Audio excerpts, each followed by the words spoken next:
In an unprecedented moment that has sent shockwaves through the American legal establishment, a former president has taken defiance to levels never before witnessed within the walls of a federal courthouse, and what unfolded over 6 tension-filled minutes has left legal observers questioning the very foundation of judicial authority in this nation. Federal marshals found themselves in a position no training manual could have prepared them for, advancing toward the defense table as a former commander-in-chief openly challenged the most basic principles of courtroom decorum, transforming what should have been routine protocol into a constitutional crisis that now threatens to redefine the boundaries between political power and legal accountability. The confrontation erupted at precisely 2:47 in the afternoon on January 26th, during what was supposed to be a standard pretrial hearing concerning classified documents, but Judge Aileen Cannon's courtroom became the stage for something far more extraordinary than anyone anticipated. Tensions had been simmering for weeks beneath the surface, fueled by continuous disputes over classified evidence and what prosecutors characterized as systematic efforts to obstruct the proceedings. Yet nobody could have predicted the explosion that was about to tear through centuries of established judicial norms when newly declassified FBI materials revealed the staggering extent of document retention that went far beyond simple negligence. These weren't misplaced files or administrative oversights. Legal experts examining the evidence discovered a deliberate pattern spanning 18 months during which materials bearing the highest classification markings remained in unauthorized locations despite repeated federal demands for their return.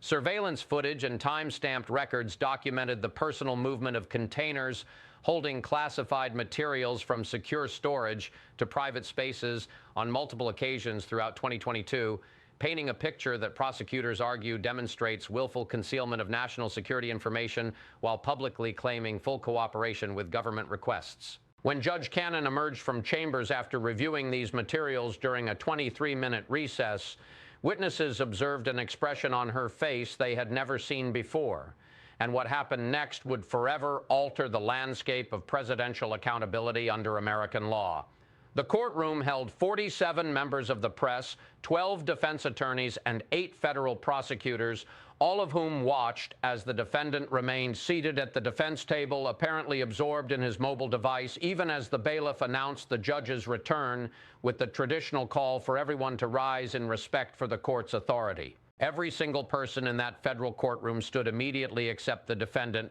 and Judge Cannon's voice cut through the sudden silence with a direct command that left no room for misinterpretation, requesting that the defendant stand for the court as protocol demands. What followed was 15 seconds of silence so profound that veteran reporters later described feeling it pressing against their chests. And when the judge repeated her instruction with unmistakable authority, the defendant slowly raised his eyes and spoke words that would trigger the most unprecedented courtroom confrontation in presidential history, declaring that he did not recognize the authority of what he called a kangaroo court and announcing his refusal to stand for it. The sound of federal marshals' boots on the courtroom floor created an atmosphere of almost unbearable tension as reporters scrambled for their devices, and defense attorneys visibly reacted with alarm at the escalation unfolding before them. This wasn't some minor protocol dispute or theatrical posturing. This represented a former president openly challenging judicial authority in a manner that violated every established norm of federal court procedure, forcing armed law enforcement to intervene when basic respect for the court collapsed entirely. Historical comparison reveals just how extraordinary this moment truly is, because while Richard Nixon clashed with courts during Watergate, he ultimately complied with Supreme Court orders to release the tapes even as his presidency crumbled around him, understanding that presidential power has constitutional limits when confronted by judicial authority. Bill Clinton fought the Paula Jones case all the way to the Supreme Court, but appeared for his deposition and followed courtroom protocols despite his obvious frustration, never once challenging the basic framework of the judicial process itself. Andrew Jackson may have famously questioned how John Marshall would enforce his decision, but Jackson never stood in a federal courtroom as a criminal defendant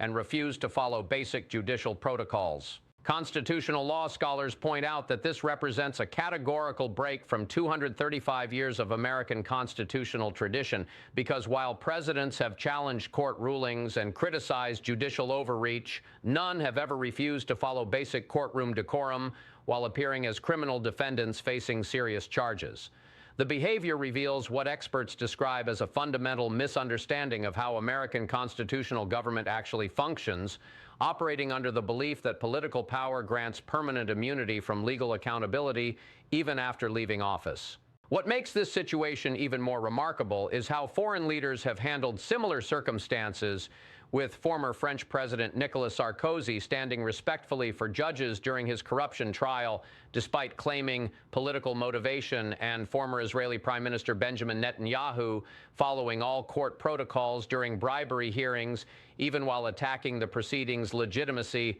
outside the courtroom. Former South Korean President Park Geun-hye maintained courtroom decorum throughout her impeachment trial,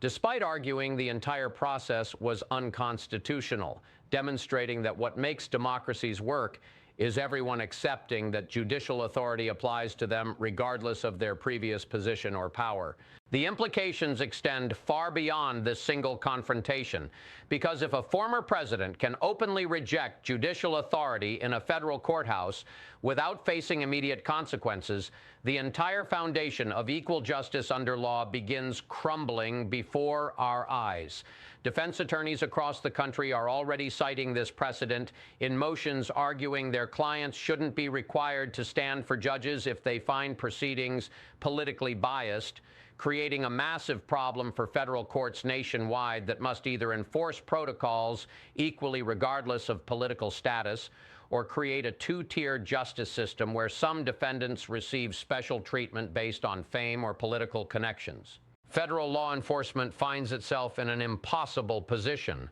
balancing clear legal obligations to maintain courtroom order against the reality of dealing with someone who commands intense loyalty from millions who view any enforcement action as proof of political conspiracy. The Marshals faced a situation their training never anticipated, requiring real-time coordination between multiple federal agencies as Secret Service protection details had to work with federal marshals on potential physical intervention protocols, with sources revealing that nobody wanted to be the first federal agent putting hands on a former president, but nobody wanted responsibility for allowing judicial authority to completely collapse either. The newly declassified FBI materials reportedly document not just document retention, but a pattern showing personal instructions to staff members for moving classified materials to unsecured locations on at least 6 occasions, including nuclear weapons specifications, foreign intelligence assessments,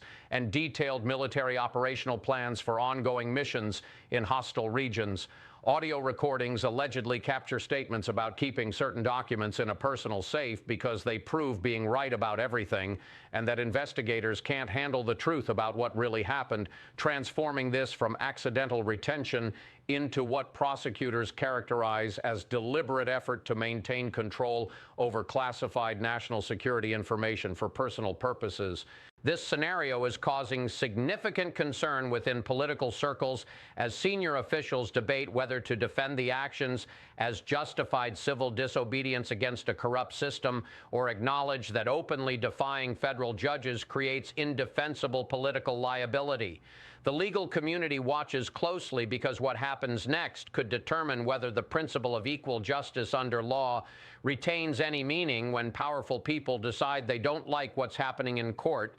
and whether federal judges still possess the authority to maintain basic order and respect in their own courtrooms regardless of who sits at the defendant's table, because the stakes have never been higher and the constitutional implications have never been clearer as America faces this unprecedented challenge to judicial authority.